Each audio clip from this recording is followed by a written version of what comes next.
Question number 14 देखिए, A, B and C can individually complete a task in 24 days, 16 days and 32 days respectively. If A and C started the work and worked for 6 days and left, then the number of days required by B to complete the remaining task is. Question आपसे कह रहा है कि A, B और C अकेले अकेले काम को क्रमशः 24, 16 और 32 दिनों में पूरा कर सकते हैं। यदि A और C कार्य शुरू करते हैं और 6 दिनों तक कार्य करके छोड़ देते हैं तो शेष कार्य को पूरा करने के लिए अकेले B को कितने दिन लगेंगे, ये आपको बताना है। देखिए टाइम एंड वर्क का क्वेश्चन आया, मतलब क्या चीज याद रखनी है कि हमें वर्क और एफिशिएंसी निकालनी है। ये दो काम आपने कर लिए, वर्क और एफिशिएंसी निकाल ली, कोई भी ऐसा क्वेश्चन नहीं होगा जो आपसे सॉल्व नहीं हो, ठीक है। तो सबसे पहले हम बात करते हैं कि यहाँ पर दिया गया है, यहाँ पर A, B और C अलग अलग किसी काम को करते हैं तो ये क्रमशः कितने 24 दिन, 16 दिन और लास्ट AC कितने दिन लेता है 32 दिन, ठीक है। तो इन तीनों का आप क्या लेंगे एलसीएम लेंगे, तो यहाँ पर एलसीएम आएगा 96। तो कितना यूनिट का काम है तो आप कहेंगे सर 96 यूनिट का वर्क है, तो वर्क निकाल लिया हमने 96 यूनिट। अब हम ऐसा कह सकते हैं कि 24 दिन में एक 96 यूनिट काम करता है, तो एक दिन में कितना करेगा तो 24 चौको 96 यानी कि 4 यूनिट। 20 16 दिन में 96 यूनिट काम करता है तो एक दिन में कितना करेगा तो 16 छिक्का 96 6 यूनिट। C 32 दिन में 96 यूनिट काम करता है तो एक दिन में कितना करेगा तो आप कहेंगे सर 3 यूनिट। तो हमने देखा कि A, B और C की क्षमताएं निकल आई। अब बात ये हो रही है कि A और C मिलकर काम स्टार्ट करते हैं, तो अगर A और C मिलकर काम स्टार्ट करते हैं तो A की क्षमता कितनी है काम करने की तो आप कहेंगे सर 4 यूनिट और C की क्षमता कितनी है काम करने की तो आप कहेंगे सर 3 यूनिट, यानी कि एक दिन में ये दोनों मिलकर 7 यूनिट का काम करते हैं। अगर एक दिन में ये दोनों मिलकर 7 यूनिट का काम करते हैं, इन्होंने 6 दिन तक काम किया। कितने दिन काम किया 6 दिन, तो 6 दिन में कितना काम कर लिया 42 यूनिट। तो यहाँ से हम क्या निकालेंगे रिमेनिंग वर्क यानी कि शेष कार्य। तो शेष कार्य कैसे निकालेंगे भाई, टोटल कार्य था 96, उसमें से 42 यूनिट हो गया तो बचा कितना, तो आप 6 में से 2 माइनस करिए तो 4 आ जाएगा, 9 में से 4 माइनस कीजिए तो 5 आ जाएगा, यानी कि 54 यूनिट का काम बचा है। अब ये 54 यूनिट का काम आपको किससे करवाना है, तो ये 54 यूनिट का काम आपको B से करवाना है। B एक दिन में कितना करता है भाई, तो अगर हम B की बात करें कि B एक दिन में कितना करता है तो आप कहेंगे सर B एक दिन में 6 यूनिट का काम करता है।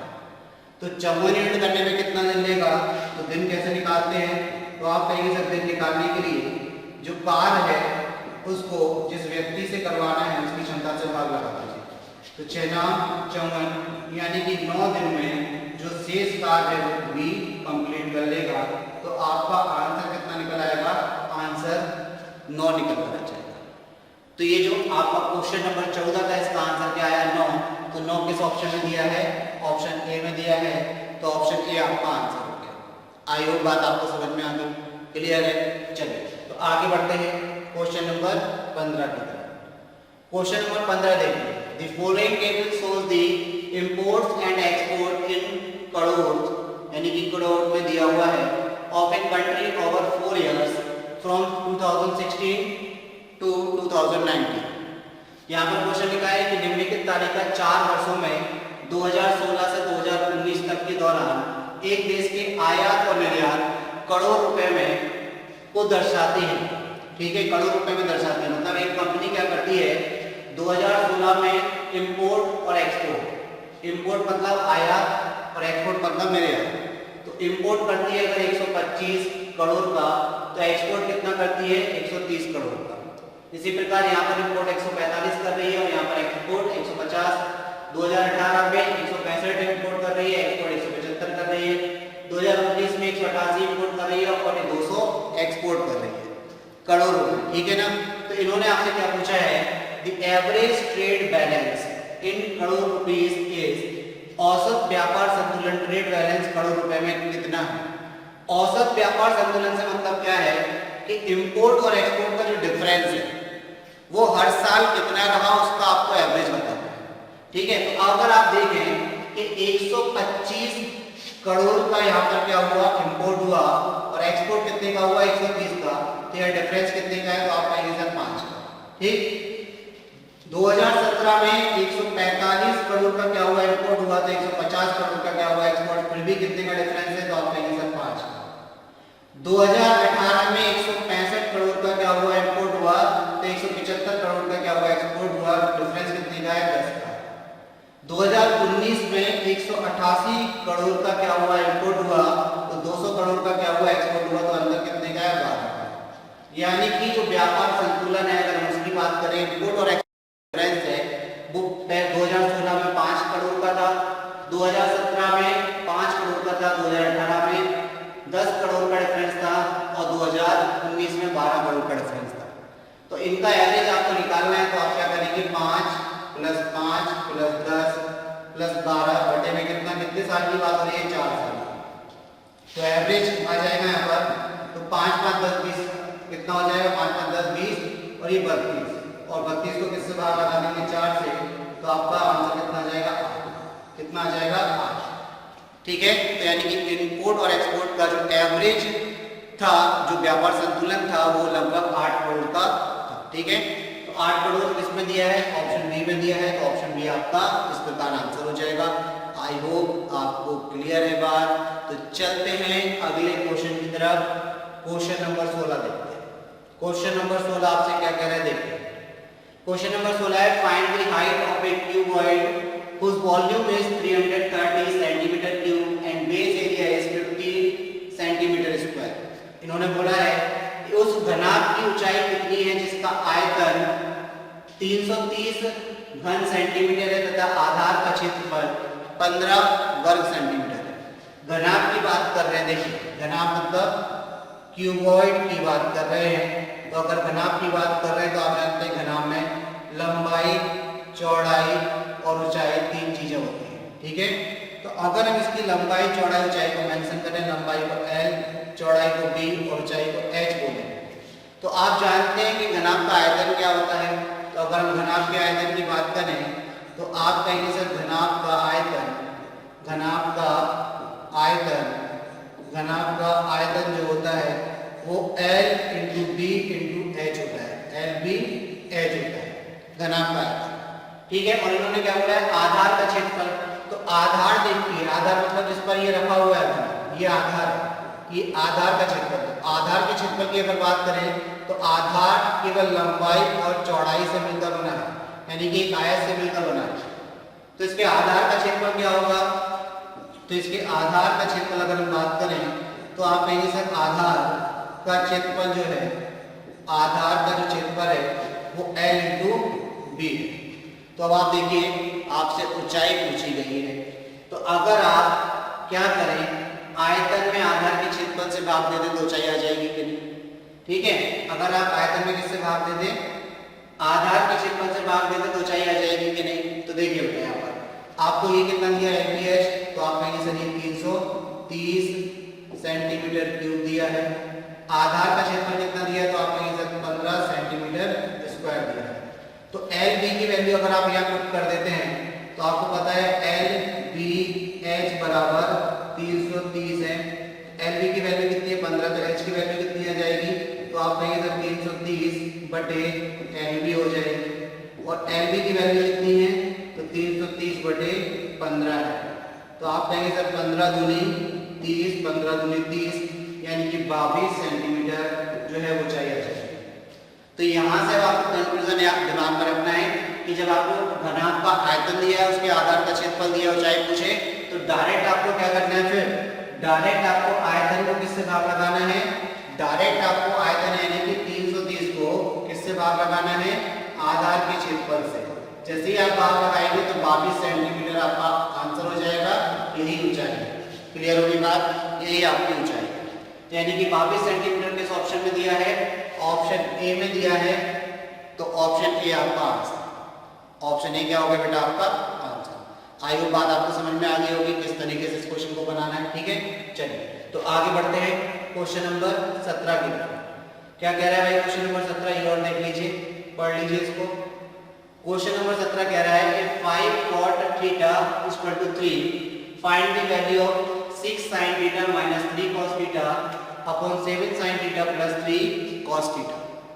क्वेश्चन आपसे कह रहा है बेटा कि यदि 5 cot थीटा बराबर 3 है तो 6 sin theta minus 3 cos theta बटे 7 sin theta plus 3 cos theta का मान ज्ञात करें, का मान ज्ञात करें।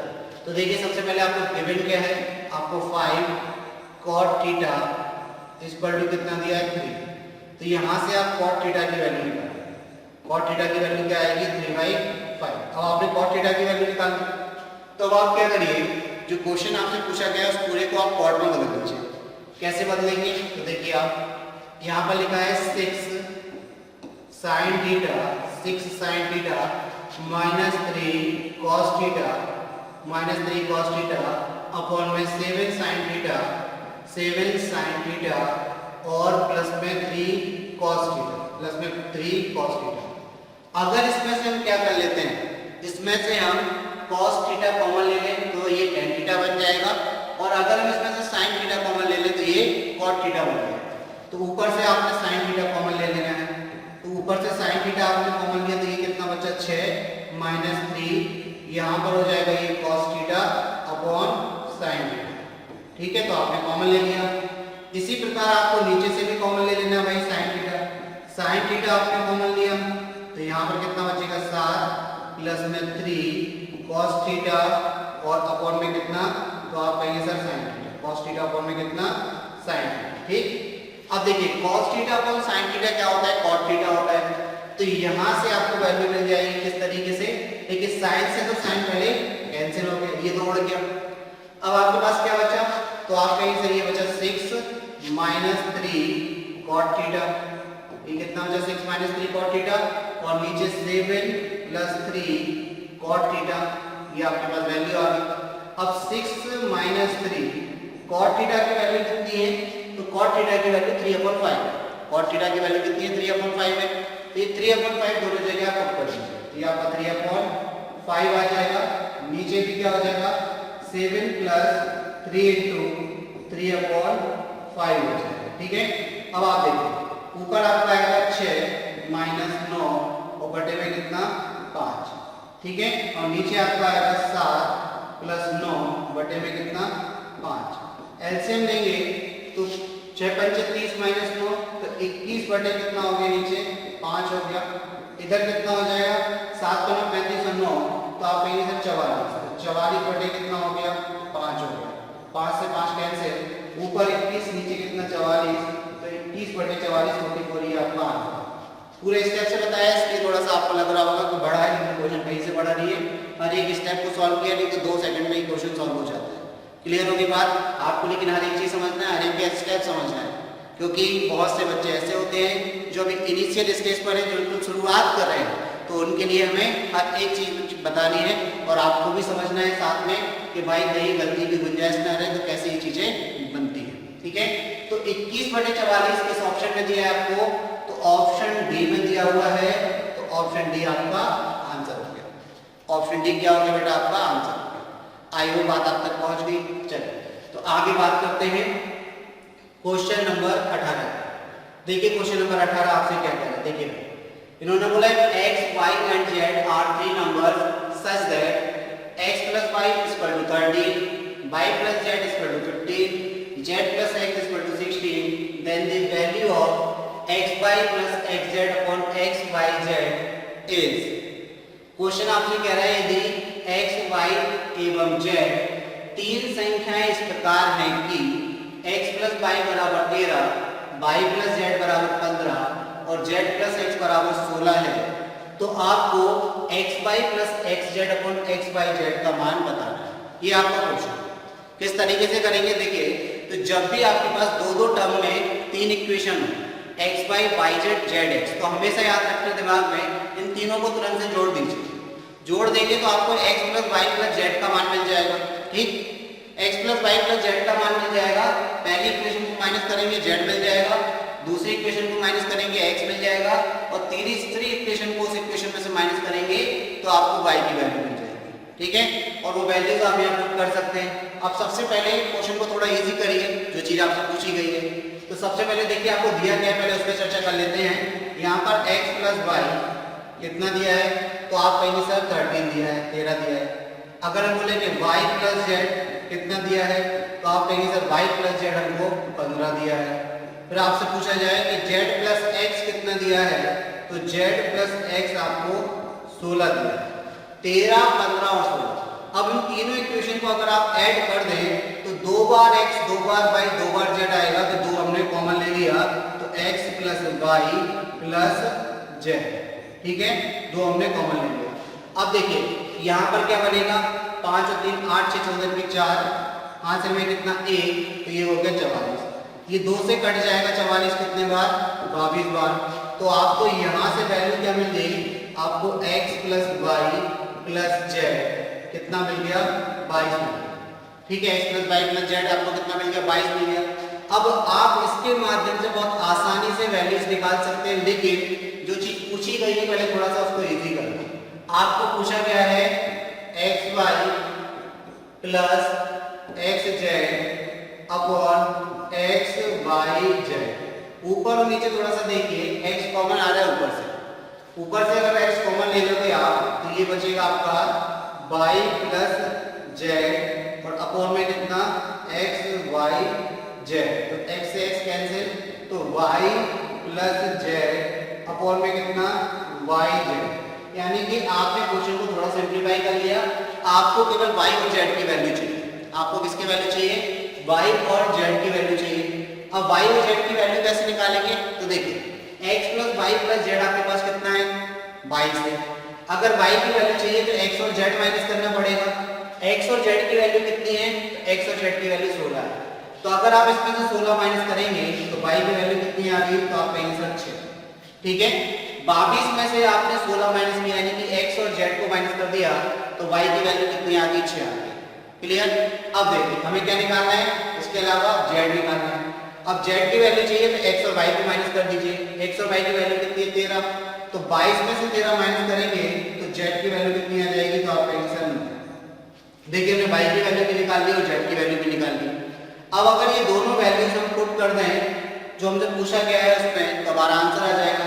तो y की वैल्यू कितनी, तो आप कहेंगे सर 6, z की वैल्यू कितनी, तो आप कहेंगे सर 9, y की वैल्यू कितनी, तो आप कहेंगे सर 6, z की वैल्यू कितनी, तो आप कहेंगे सर 9। ऊपर हो गया 15 और नीचे कितना है, 6 × 9, 3 से 3 बार और 3 से 5 बार, तो ऊपर 5 बचा, नीचे 6 × 18, 5/18 जो है आपका आंसर आ जाएगा। 5/18 क्या हो जाएगा, आपका आंसर हो जाएगा। किस ऑप्शन में दिया है 5/18, तो ऑप्शन देखिए 5/18 आपको ऑप्शन सी में दिया हुआ है, तो ऑप्शन सी आपका आंसर है। क्लियर होगी बात, ऑप्शन सी क्या हो गया आपका आंसर। आई होप बात आपको समझ में आ गई। सिंपल क्वेश्चन है और इसी तरीके से आपको पेपर में भी बनाना है, ठीक है। चलिए तो आगे बढ़े अगले क्वेश्चन की तरफ। देखिए अगला क्वेश्चन, देखिए अगला क्वेश्चन देखने उससे पहले आपको थोड़ी सी बात बोल दें कि अगर आप इस चैनल पर नए हैं तो सबसे पहले आपको क्या करना है, इस चैनल को सब्सक्राइब करना है।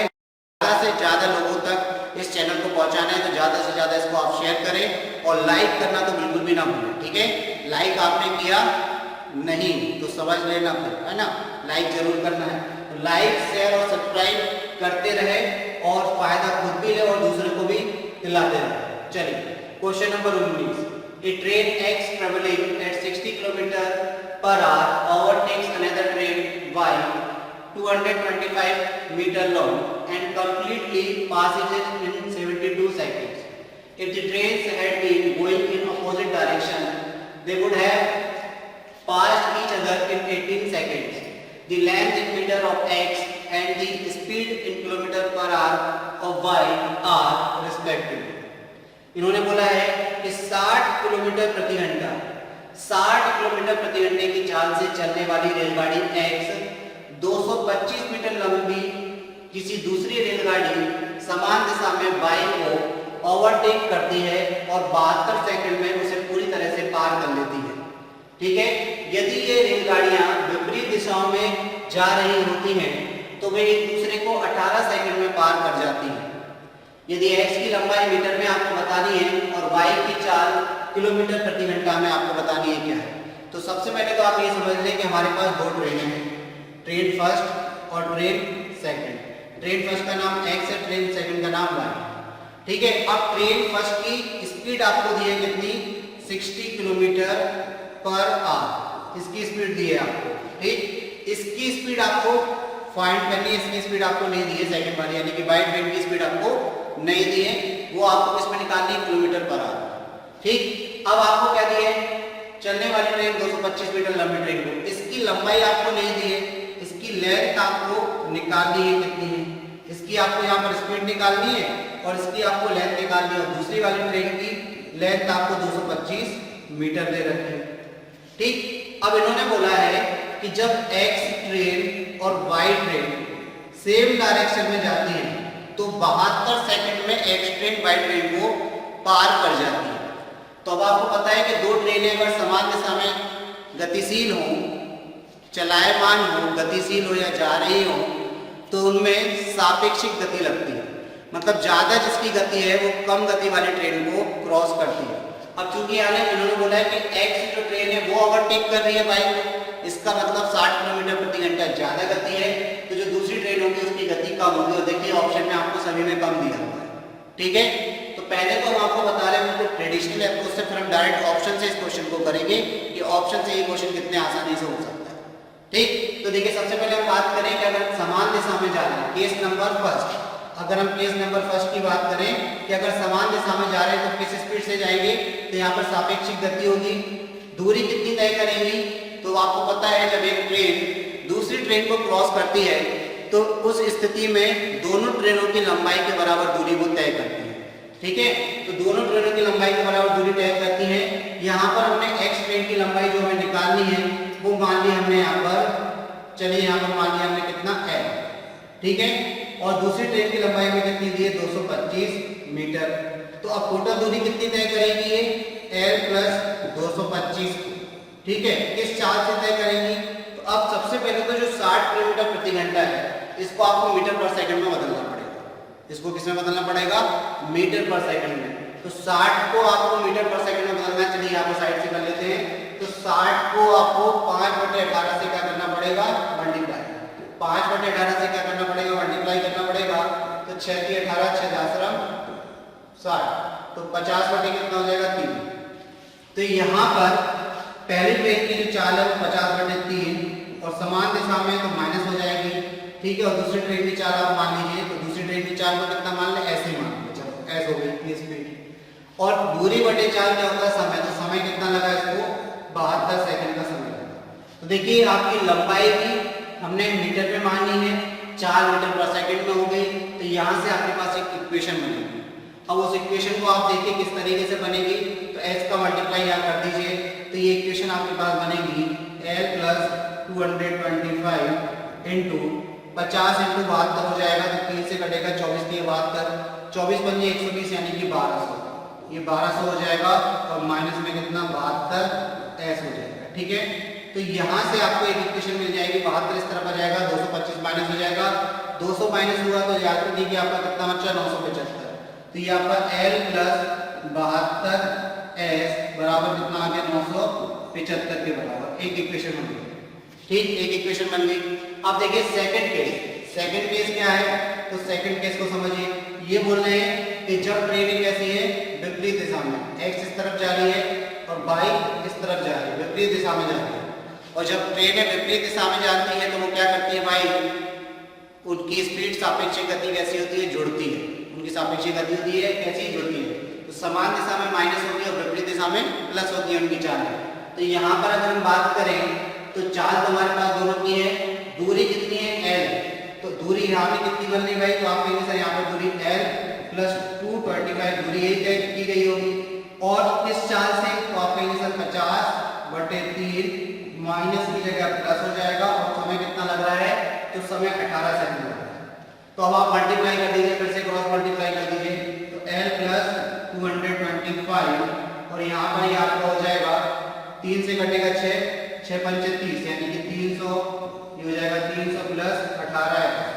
ठीक, अब देखिए l इस तरफ आ जाइए, तो ये 18 ऐसा जाएगा, 325 माइनस 75 बचेगा, तो l माइनस कितना हो गया, 18s बराबर में कितना हो गया, तो आप कहेंगे सर 75 हो गया। अब आप क्या करिए, इक्वेशन 1 में से 2 को माइनस कर माइनस करेंगे तो एल से एल कैंसिल हो जाएगा, 72 में से 18 माइनस की जगह प्लस हो जाएगा क्योंकि माइनस का साइन है, तो ये हो गया आपका 90। और ये 975 में से 75 माइनस होगा तो बचा 900, तो यानी कि यहाँ पर 90 एस की वैल्यू कितनी आ गई, तो 90 एस की वैल्यू यहाँ पर कितनी आ गई 900। 90 एस की वैल्यू कितनी आ गई 900, 900 से ये कट गया कितना 10 मीटर, तो 10 मीटर पर सेकंड क्या आ गई दूसरी वाली ट्रेन की चाल। अब देखिए यहाँ से भी आप आंसर निकाल सकते हैं। देखिए पहले ऑप्शन में आपको 40, 36, 54, 45 दिए, सभी ऑप्शन अलग है, मतलब स्पीड अलग है, तो 10 को आप किस में बदल दीजिए किलोमीटर पर आवर में कन्वर्ट कर लीजिए, तो आपको ट्रेन की लंबाई निकालने की आवश्यकता नहीं रहेगी, आप अपना समय बचा सकते हैं। तो कैसे, तो जो 10 मीटर पर सेकंड है इसको 18/5 से मल्टीप्लाई कर दीजिए, 5 दूनी 10, तो 18 दूनी 36, तो 36 किलोमीटर प्रति घंटा ये आपका आंसर हो जाएगा। यानी कि जो दूसरी ट्रेन बाई है उसकी चाल कितनी है 36 किलोमीटर प्रति घंटा, इस ऑप्शन में दिया है 36, केवल ऑप्शन सी में दिया है, तो ऑप्शन सी आपका आंसर। यानी कि पहली ट्रेन की लंबाई कितनी है 255, पहली ट्रेन की लंबाई कितनी है 255, तो ये तरीका होगा। अब आपको अगर निकालना भी है कि लंबाई कैसे निकाले, तो देखिए आपने निकाली उसकी चाल 10 मीटर प्रति सेकंड, ये 10 मीटर प्रति सेकंड यहाँ रख दीजिए, तो ये कितना हो जाएगा 180, 180 इस तरफ ले जाइए, पीछे जोड़ दीजिए 255 हो जाएगा, आपका आंसर हो जाएगा। ठीक है, आंसर कितना 255 हो जाएगा। तो किसी भी एक इक्वेशन में रख के आप इसकी लंबाई निकाल सकते हैं, ये तो ट्रेडिशनल अप्रोच होगी। लेकिन अब हम आपसे कहें कि इस क्वेश्चन को आप डायरेक्ट कर सकते थे बहुत आसानी से ऑप्शन की सहायता से, तो कैसे करेंगे, तो बस हमें केवल दो कॉन्सेप्ट पता होना चाहिए। वो कॉन्सेप्ट क्या है, तो पहला कॉन्सेप्ट ये है कि समान दिशा में अगर जा रही है तो सापेक्षिक गति कैसी होती है माइनस, यानी कि ज्यादा वाली ट्रेन की चाल में से कम वाली ट्रेन की चाल को हम माइनस करते हैं, पहली चीज। और आपको यह क्लियर पता है कि ज्यादा चाल किसकी है, पहली वाली, यानी कि एक्स की चाल ज्यादा है क्योंकि वो ओवरटेक कर रही है वाई, ठीक। और दूसरी चीज, अगर विपरीत दिशा में जा रही है तो सापेक्षिक गति कैसी होती है, प्लस होती है, ठीक। लेकिन थोड़ा सा कंफ्यूजन बस आपको ये रहेगा कि जो आंसर आपको दे रहे हैं लंबाई मीटर में और 4 आपके किलोमीटर में, तो बस वो आपको कन्वर्ट करना पड़ेगा। तो कन्वर्ट करना बहुत आसान है कि जैसे मान के चलिए ऑप्शन सी आपका आंसर आ गया, तो इसी ऑप्शन को हम चेक कर लेते हैं एक बार में। कैसे चेक करेंगे, तो देखिए अगर विपरीत दिशा में जा रही है और समान दिशा में, पहले तो समान दिशा में जा रही है तो 36 में से यानी कि 60 में से 36 माइनस होगा तो कितना बचा, तो आप कहेंगे सर 24 किलोमीटर प्रति घंटा बचा, तो 24 किलोमीटर प्रति घंटे को आप मीटर पर सेकंड में बदल दीजिए, तो ये आपका होगा 6 से 3 बार और 6 से 4 बार, तो ये 20/3 मीटर प्रति सेकंड हो गई सापेक्षिक गति, यानी कि इस गति से ओवरटेक किया होगा। अब कितनी दूरी को ओवरटेक किया होगा, तो 255 ये थी और 225 वो, तो 55 में 25 जोड़ेंगे 60, 80, 480, तो 480 को उसने ओवरटेक किया, तो 480 मीटर की दूरी को 20/3 की चाल से ओवरटेक किया, 0 से 0, और ये 2 से कितने बार, तो 24 बार, तो 24 का मल्टीप्लाई 3 से करेंगे, 24 3 72, तो देखिए 72 सेकंड का समय लगा था कि नहीं, ये तो बोला था भाई ये दूरी है 480 और उसको किस चाल से, समान दिशा में जा रहे हैं तो मतलब सापेक्षिक गति से पार करेंगे, तो 72 सेकंड आ गए। इसी प्रकार आप क्या करेंगे, दूरी आपकी 480 ही रहेगी, दोनों केस में दोनों ट्रेनों की लंबाई के बराबर ही दूरी तय की जाएगी। लेकिन अब क्या होगा, अब आपका क्या होगा, पहले माइनस हुआ था प्लस हो जाएगा, तो 96 हो जाएगी। अब जो स्पीड है वो कितनी हो जाएगी 96, लेकिन ये किलोमीटर में है तो 5/18 से मल्टीप्लाई करेंगे, तो 6 से कितने बार, 3 बार कटेगा, 6 से कितने बार, 6 कम 6 और 3 बचा 6 9 36, 19 छिक्का 96, ठीक है, और 19 बचे कितना 95, 95 बटे कितना हो गया 3, क्लियर है ना बेटा, 6 कम 6 और 3 बचा 6 6 36, 6 16 छिक्का 96 होता है, ठीक है, 19 छिक्का नहीं होता है, तो 16 बार कटेगा, तो यहाँ पर 16 पंचे 80, यानी कि कितना आ जाएगा 80/3 की चाल से वो 480 मीटर की दूरी तय करेगा, 80/3 की चाल से, तो देखिए 0 से 0 और ये कितना 8 से 48, 6 का मल्टीप्लाई 3 से 18 सेकंड, तो देखिए दूसरा समय आपका 18 सेकंड ही था, तो ऑप्शन से आपके लिए काफी आसान रहेगा सॉल्व करना। क्लियर है बात, हमने दोनों माध्यमों से समझ लिया, जो सुटेबल आपको लगे आप उससे कर सकते हैं, सलाह आपको दी जाएगी कि आप ऑप्शन के माध्यम से ही करें, ठीक है। ये ट्रेडिशनल तरीका बताने का केवल एक ही उद्देश्य है, क्योंकि जो नए बच्चे जुड़ते हैं, जो भी इनिशियल स्टेज पर जिन्होंने तैयारी अपनी शुरू की है, तो उनको सारी चीजें पता होना चाहिए कि भाई चीजें कैसे बनती हैं, स्टेप बाय स्टेप उनके दिमाग में चीजें बैठेंगी, तब वो ऑप्शन से और डायरेक्ट करने का तरीका उनको समझ में आएगा। ठीक है, चलिए आगे बढ़ते हैं।